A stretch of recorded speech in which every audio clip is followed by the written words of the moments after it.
আমরা যারা ছাদ বাগান করি তাদের বসে থাকার বিন্দুমাত্র সময় নেই। একটু ফাঁকা সময় পেলে মনে হয় কোনটা থেকে কোন কাজ করি। এই গাছগুলো আমি রিপোর্টিং করার বাকি রেখেছিলাম, তাই আজকে করে ফেলছি। কিছুই দেইনি। এই যে বাটিটিতে নিচে কিছু খোয়া, তারপরে যে কিছু পাতা, মেহগনির পাতা ছিল, এক মুঠো ভার্মি কম্পোস্ট ছিটাই দিচ্ছি।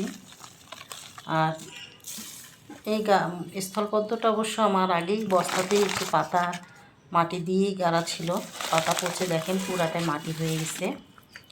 সেটাই বালতিতে দেব। বালতিতে গেড়ে একদম গাছটা দেখেন কত সুন্দর লকলকে বড় হয়েছিল।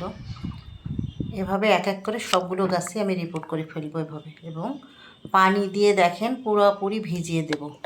ছায়াযুক্ত স্থানে রাখবো, যথারীতি আগামীকাল রোদ পাবে। এভাবেই আমি গাছ রিপোর্টিং করি এবং মাশাআল্লাহ গাছগুলো সুন্দরও হয়। তেমন কিছুই দেই না, তেমন কোনো যত্ন নেই।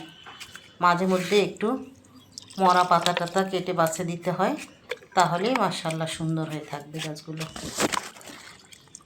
আলহামদুলিল্লাহ গাছগুলোর সব রিপোর্ট করা শেষ। 4টা গাছ রিপোর্ট করলাম।